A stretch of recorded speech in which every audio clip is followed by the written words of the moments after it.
Hello guys, welcome back to my channel, and today tuturo ko kayo paano magpalit ng water outlet or ng thermostat housing ng ating Galant GTI.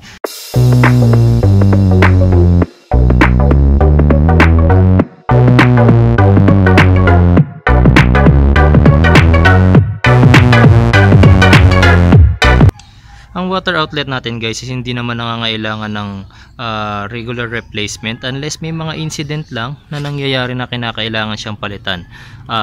For example, corroded na siya with rust. In this situation naman, meron lang siyang rust stains, pero yung mismong water outlet natin hindi naman siya talaga kinain ng kalawang. Ayan, makikita nyo, may mga stains lang naman siya ng rust, pero matatanggal pa naman yan. Pero ang main reason kung bakit kailangan na siyang palitan is nabasag kasi yung mismong bracket niya going to the engine. So nangyari kasi dito guys sa water outlet na to, kung mapapansin nyo tong bolt na to, nung time na kinakailangan ko siyang palitan ng thermostat, kinalawang na yung tornilyo, so naputol siya. So first solution na ginawa ko is sinisprayan ko yan ng WD-40, and then using vice grip inihit ko siya pero hindi kinaya. Next is yung screw extractor naman, pero that situation hindi pa rin siya kinaya. So last option na ginawa ko is dinala ko to sa machine shop para weldingan kasi nila yan, since hindi ako marunong mag-welding, and then wala rin naman akong welding machine.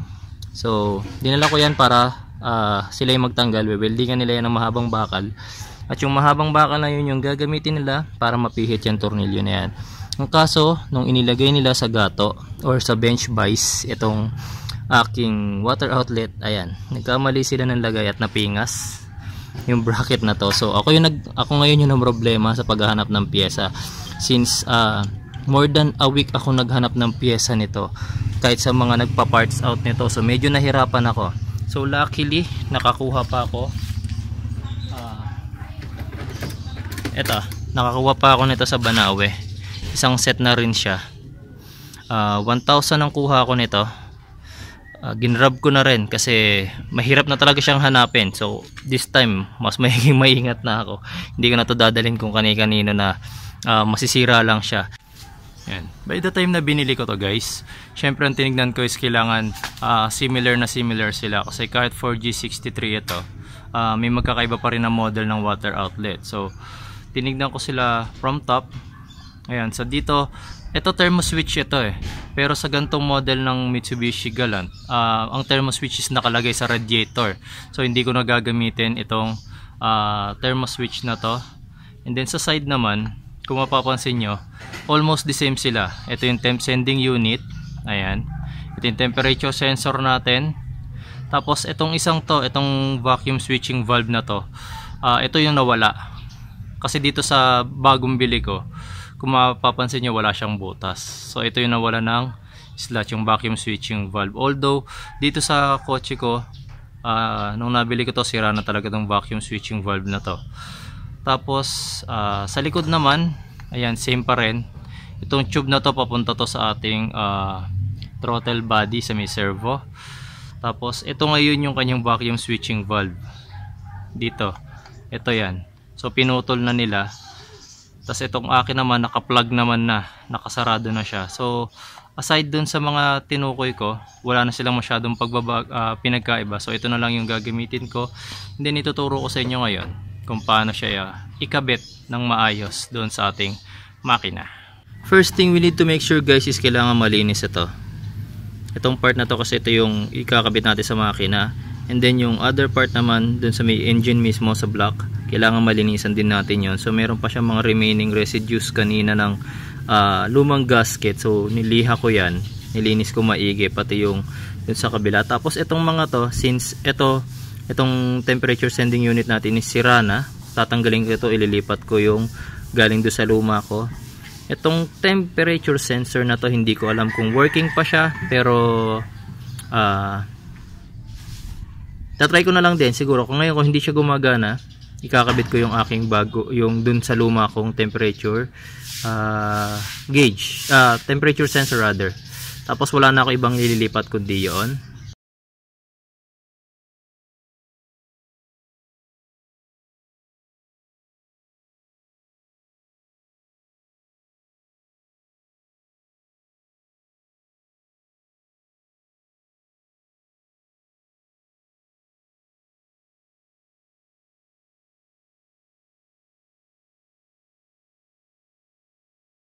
Yan. So next thing guys na kailangan natin gawin is magka-cut out tayo ng panibago niyang gasket. So ako ginagamit ko ito yung Fiber Flex. Simple lang, kailangan lang natin i-outline yung pinaka edges nitong water outlet natin do sa gasket.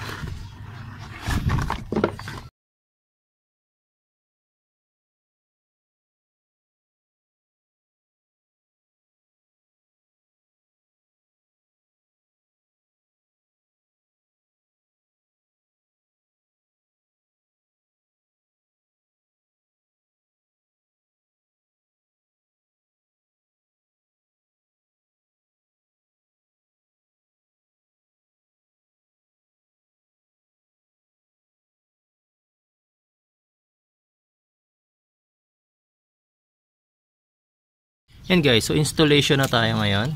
Malinis na yung ating engine cylinder head, and then yung ating water outlet malinis na rin. So may advice ko guys, kahit meron na tayong ginawang gasket, itong Fiber Flex na to, gumamit pa rin tayo ng gasket maker o ng silicone para just to make sure na hindi magkakaroon ng water leak, para maiwasan yung ating overheat.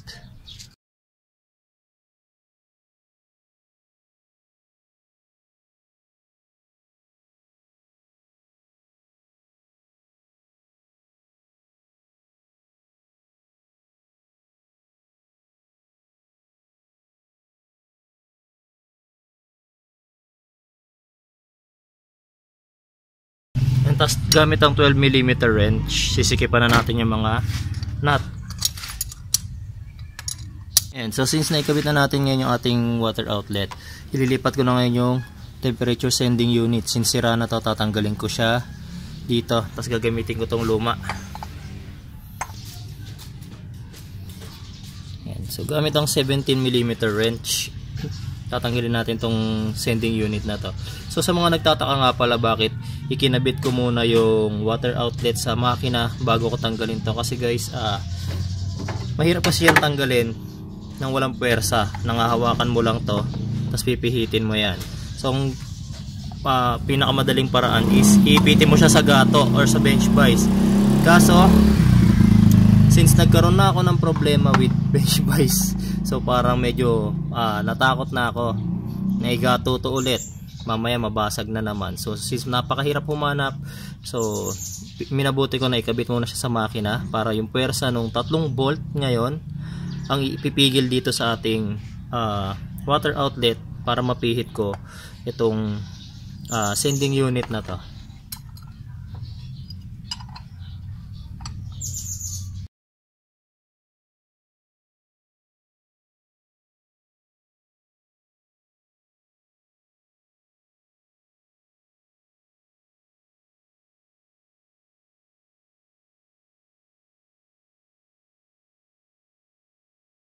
So medyo napakahirap na talaga niyang tanggalin. Yan, kung makikita nyo, as in bumilog na. Wala na nga yung hex niya. Kahit vice grip ang ginagamit ko, so napakahirap na niyang tanggalin. So meron na lang akong dalawang option na pwedeng gawin dyan. Is yung tatanggalin mo ulit yung itong water outlet na to from the engine. Yan, gagamitan ko siya ng vice grip. Dito kasi medyo limited yung movement ng vice grip. Or yung another solution is dito sa may likod, itong port na to, condemned yan. Pwede kong gamitin yan. Gagamitin ko lang yung lumang temperature sending unit, yung binaklas ko, tapos dito ko ikakabit. Ang mangyayari, mayiging dalawa na yung temperature sending unit niya. Although non-working na tong isa, i-condemn ko na to, tapos dito ko na ikakabit yung temperature sending unit. Dito rin naman ang labas niyan ng sensor na yon. So pwedeng yun yung maging solution ko, kasi ang iniiwasan ko rito guys, kapag pinuwersa ko to at nabangas na naman or nasira na naman itong water outlet na to, since napakahirap nang humanap, ayoko nang mag-risk. So probably gagamitin ko na lang itong nasa likod na to. Tatanggalin ko na to since naka-condemn din naman. Tapos diyan ko na lang ikakabit yung yung old ko na sending unit.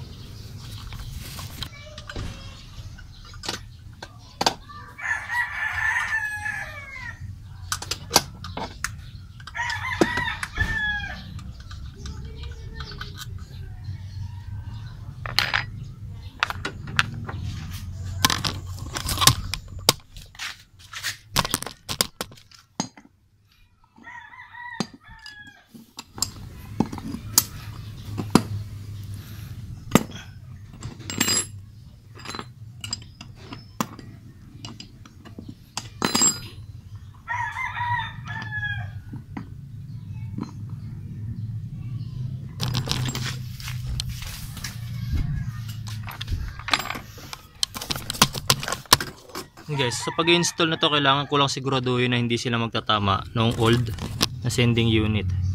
Ayan. So kapag pinasok to, kailangan hindi sila magtama para masigurado ko na masisikipan ko ito.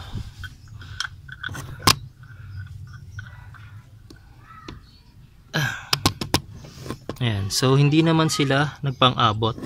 So pwede na siya rito sa position na to. Ayan. So sisikipan ko lang yan guys para masigurado ko lang na hindi na magkakaroon ng water leak. Guys, ay babalik na natin lahat ngayon ng connection na tinanggal natin doon sa ating water outlet. Unang-una itong hose na to na connected sa ating throttle body sa servo natin. Dito sa tube na yan, ikakabit natin yan.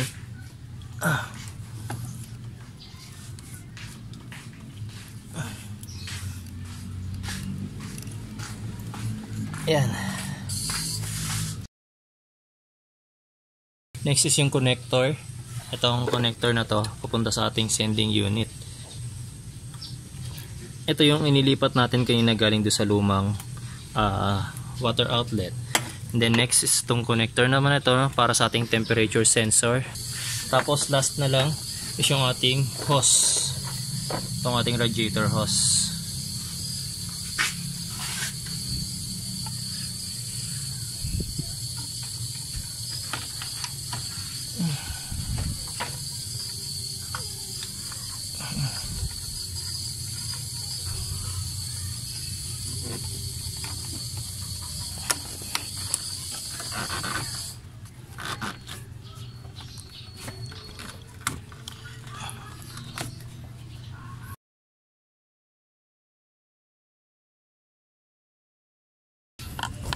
Yan, then maglalagay na tayo guys ngayon ng tubig para malaman natin kung maglilik pa yung ating ginawa dun sa ating water outlet.